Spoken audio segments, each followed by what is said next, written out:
Economia com ela, Juliana Rosa. Tudo bem com você? Tudo bem, Oneg? Eu quero Que bom saber... que você está de volta. Tô de volta. Eu quero saber tudo da PEC da transição, porque eu sei que você tem todas as respostas, inclusive aquelas que os que estão negociando a PEC não têm. Eu quero que você me conte. Vai passar a PEC para um ano só, R$ 600? Vai passar o pacotão, 4 anos de R$ 600 acima do teto? Quero saber tudo. Vai, pode contar. Pois é, principalmente o nome do ministro da Economia, né? Se eu soubesse, acho que eu estava já, podia vender essa informação, né? Eu não ia essa dar, eu ia informação vender. todo mundo quer. Todo mundo quer. Não, tem um clima de muito estresse no mercado financeiro. Eneg, boa tarde para você, para Débora, boa tarde para você, ouvinte. Antes de mais nada, o que eu acho importante desmistificar é quando a gente fala que o mercado financeiro está reagindo mal, a bolsa está em queda, o dólar está em alta, parece que o discurso político faz parecer que é uma questão que está somente ligada a quem investe, a quem tem dinheiro, né, aos grandes investidores. O mercado financeiro é só um termômetro, um reflexo do que vai acontecer com a nossa vida, principalmente a vida dos mais pobres. Então, quando a gente fala em aumentar a proteção social, isso ninguém está questionando, isso todo mundo já esperava. Seja com Bolsonaro, seja com Lula, os dois já prometiam manter o Auxílio Brasil de R$ 600 a partir do ano que vem. O Lula adicionou R$ 150 para famílias com crianças de até 6 anos.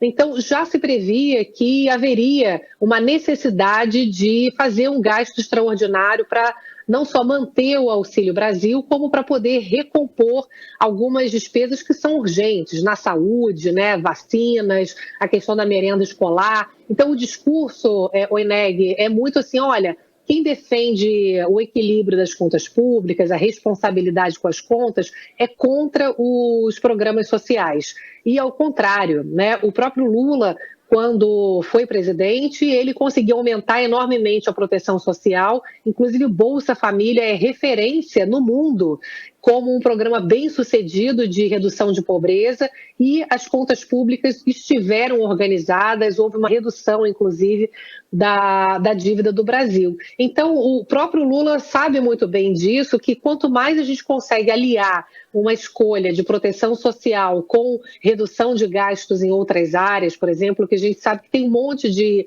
privilégios, subsídios, né? Então é isso que se espera, que nesse momento se negocie algo que seja extraordinário e emergencial, mas que ao longo dos próximos anos se discuta uma regra onde seja possível cortar gastos para poder encaixar essas despesas de forma permanente ao longo dos anos, né? E com isso garantir a sustentabilidade da dívida do Brasil. Se os investidores olharem a dívida do Brasil e não tiver nenhum plano para poder reduzir a dívida do país ao longo do tempo, não tenha um plano, né, feito, apresentado, a gente vai ver a disparada do dólar, a bolsa cair e etc.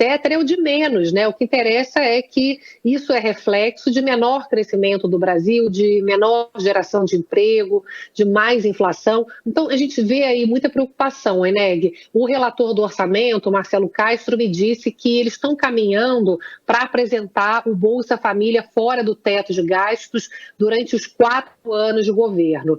E aí a preocupação é que não existe ali uma contrapartida para sustentar esse gasto a mais ao longo de 4 anos. Então, a discussão, Eneg, que eu acho que é importante a gente, como jornalista, poder explicar isso para os ouvintes, é que a necessidade de proteção social é evidente. A gente sai da pandemia com uma série de urgências, com uma série de programas que vão precisar ser colocados, inclusive na educação, para recuperar conteúdos perdidos. O questionamento é o que o governo vai fazer para poder equacionar isso tudo ao longo dos 4 anos. Então, uma reforma tributária vai ser urgente. Eles não estão falando sobre tributação de lucros e dividendos, que vai ser importante para pagar uma parte dessa despesa. Não estão falando sobre reforma administrativa para poder cortar gastos da máquina pública. Então, o que se espera, Eneg, nesse momento, são as contrapartidas. Né? Ninguém é contra ajudar pobre. O que a discussão está sendo colocada é o que vai fazer para poder fazer com que haja contrapartidas para fazer com que as contas públicas não mergulhem no vermelho, né? Então, a gente está acompanhando, o Lula estava falando agora há pouco, né? Não sei se acabou lá na COP, mas todo mundo muito ansioso, a Bolsa caindo mais de 2% hoje, o dólar já abriu em alta, porque há essa ansiedade em relação ao detalhamento dos gastos e principalmente, né, Ineg, essa discussão toda sem ministro da Economia. Então, quem que vai entrar? Não tem ninguém ali para participar das discussões, né? Agora que o pessoal está chegando em Brasília para participar das discussões, os 4 economistas indicados, eu estou falando com eles aqui nos bastidores, mas eles próprios não querem se comprometer ali com bater o martelo com nada, porque eles próprios nem foram ouvidos ainda nessa discussão, né? E aí o mercado está estressado, que agora as chances maiores que estão circulando para ministro da Economia seria Geraldo Alckmin e Fernando Haddad. Alckmin seria considerado a melhor das opções até entre o que está sendo falado até agora, mas ele é vice-presidente. Difícil colocar um vice-presidente como ministro da Economia, né? Essa é a leitura aí dos analistas, porque vice-presidente não pode ser demitido, né, Ineg? E o Haddad é super mal visto no mercado financeiro porque tem ideias muito heterodoxas, muito para a esquerda. Então, se acredita que o Lula não escolheria o Haddad como ministro da Economia, mas como ministro de outra área, como de educação, por exemplo, enfim. É o que eu estou ouvindo até agora.